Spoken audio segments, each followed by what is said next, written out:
జై శ్రీ గణేష. మనం మహాభారతం చెప్పుకుంటున్నాం. ఎంతవరకు వచ్చాము? అరణ్య పర్వంలో పాండవులు తీర్థయాత్రలు చేస్తున్నారు. ఇందులో భాగంగా వాళ్ళు గాంధమాదనం అనేటువంటి ప్రాంతానికి వచ్చారు. అక్కడికి వచ్చేసరికి ద్రౌపది నడవలేక అలసిపోయి కళ్ళు తిరిగి కింద పడిపో అలా ద్రౌపది కింద పడిపోవడంతో ఇక ద్రౌపది నడవలేదు అనుకుంటాడు ధర్మరాజు. ఏం చేయాలి అని ఆలోచించినప్పుడు భీముడు అంటాడు, నా కొడుకు ఘటోత్కచుడు ఉన్నాడు కదా, అతన్ని పిలుస్తాను అని చెప్పేసి మనసులో ఘటోత్కచుడిని తలుచుకుంటాడు. వెంటనే ఘటోత్కచుడు అక్కడ ప్రత్యక్షమవుతాడు. అవ్వగానే ఏంటి తండ్రి పిలిచారు, ఆజ్ఞాపించండి అని అడుగుతాడు.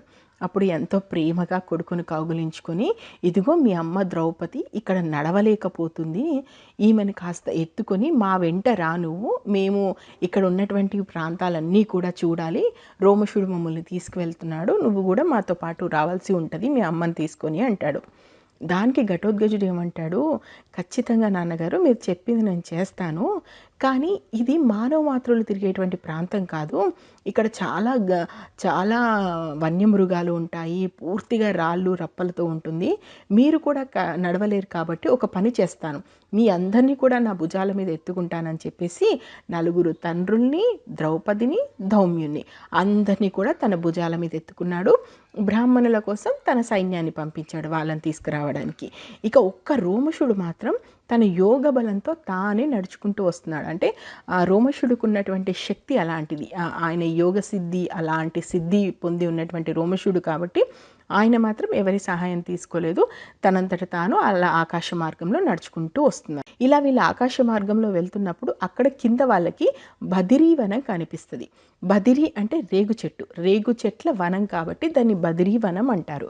అయితే ఈ గంగా నది ఒడ్డునే ఉంటుంది ఈ బదిరీ వనం. ఇక్కడే నరనారాయణ ఆశ్రమం, నరనారాయణులు తెలుసు కదా, నారాయణులు, నరుడు అంటే అర్జునుడు, నారాయణుడు అంటే శ్రీ మహావిష్ణువు, వీళ్ళిద్దరూ గతంలో నరనారాయణులుగా ఉన్నప్పటి ఆశ్రమం అది. ఆ తర్వాత అక్కడ చాలామంది రాక్షసులు పెద్ద పెద్ద వాళ్ళు ఉంటారు. అదేవిధంగా పళ్ళ తోటలు మెరుస్తూ నవనవలాడుతున్నటువంటి ఆకులు అసలు బంగారంలా కనిపిస్తుంటుంది, ఎక్కడ చూసిన వజ్ర వైడూర్యాలు పొదిగాయ అన్నంత అందంగా ఉంటుంది ప్రకృతి. దాన్ని అంతా చూస్తూ మైమర్చిపోతూ ఉంటారు. అక్కడి నుంచి కొంచెం ముందుకు వస్తే అక్కడ గంగా నది ఒడ్డున దేవతలు, సిద్ధులు, మునులు వీళ్ళందరూ ఎప్పుడు ఇక్కడ ఆ శ్రీ మహావిష్ణువు సేవిస్తూ ఉంటారని చెప్తారు. అక్కడి నుంచి ఇంకొంచెం ముందుకు వస్తారు, అక్కడ స్నానాలు చేస్తారు. ఆ తర్వాత అక్కడ నుంచి మైనాక పర్వతం, అక్కడి నుంచి హిరణ్య శిఖరం, అక్కడి నుంచి బిందుసారం, వీటన్నింటినీ కూడా చూస్తూ అలా కాస్త బద్రీవనంలో 16 రోజులు గడుపుతారు. ఈ 16 రోజుల తర్వాత ఒక రోజు ఏమవుతుందంటే ద్రౌపది భీముడితో అంటది, చాలా రోజులైంది మనం ఎక్కడ విహారయాత్రకు వెళ్ళక, ఇంత అందమైన అడవి ఉంది కదా, కాబట్టి నన్ను విహారయాత్రకు తీసుకెళ్ళు, ఈ అడవిలో మన ఇద్దరం కాసేపు అలా ఏకాంతంగా విహరించి వద్దాము అని అడుగుతుంది భీముని. అప్పుడు సరే అంటాడు. ఇద్దరు కలిసి అలా మాట్లాడుకుంటూ అందమైన చెట్ల మధ్య, పూల తోటల మధ్య అలా ద్రౌపది భీముడు చక్కగా మాట్లాడుకుంటూ విహారయాత్ర చేస్తూ తన్మయత్వంలో ఉంటుంటారు. ఇలా పోతుంటే ఒకసారి ఏమవుతుంది, సౌగంధిక పద్మం, ఆ పుష్పం పేరు సౌగంధిక పుష్పం, అది ఎగిరి వచ్చి ద్రౌపది కాళ్ళ దగ్గర పడుతుంది. అది ఎలా ఉంటుందట అంటే 1000 రేకులతోటి ఎంతో మృదువుగా అందంగా ఉంటుంది. ఎస్పెషల్లీ దాని నుంచి వచ్చేటువంటి వాసన అయితే ద్రౌపదికి చాలా నచ్చుద్ది. వెంటనే భీముడితో అంటది, అబ్బా ఒక్క పువ్వే ఇంత అందంగా ఉందంటే ఈ పువ్వుల తోట ఎంత బాగుంటుందో, నాకు ఇంకొన్ని పువ్వులు తెచ్చిపెట్టొచ్చు కదా అని అడుగుతుంది. ఇంకా ద్రౌపది అడగడము, భీముడు కాదనడం. వెంటనే సరే నువ్వు ధర్మరాజు ఉన్న చోటికి వెళ్ళు, ఇక్కడ దగ్గరలోనే ఉన్నారు, నేను ఆ పువ్వులు ఎక్కడున్నాయో వెతుక్కొని తీసుకొస్తాను అంటాడు. అసలే ద్రౌపది అడిగింది, ఇక భీముడు ఊరుకుంటాడా, ఇక వెళ్తాడు చూడు, మామూలుగా ఉండదు. మహాభారతంలో భీముడు సౌగంధిక పద్మాన్ని సాధించినటువంటి తీరు. అక్కడి నుంచి ముందుకు వెళ్తే వృక్షపృష్ణము అనేటువంటి పేరున్నటువంటి ప్రాంతం వస్తుంది. అక్కడి నుంచి భీముడు గాంధమాదనంలో అనేక రత్నాలు గుహల్లాగా ఉంటాయి కదా, తుమ్మెద జింకారాలు, కోయిల కూతలు అవన్నీ వింటూ అలా భలే సందడిగా ఉంది అని చెప్పేసి చక్కగా ఆనందిస్తూ ముందుకు వెళ్తుంటాడు.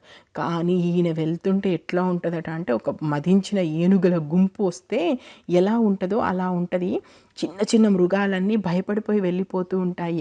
అక్కడ ఉన్నటువంటి వాళ్ళు అసలు అమ్మో దేవతలు, నాగకన్యలు, వీళ్ళు కూడా అమ్మో ఏం జరుగుతుంది ఏం జరుగుతుందో అన్నట్టుగా అంత హడావిడి చేస్తుంటాడనమాట.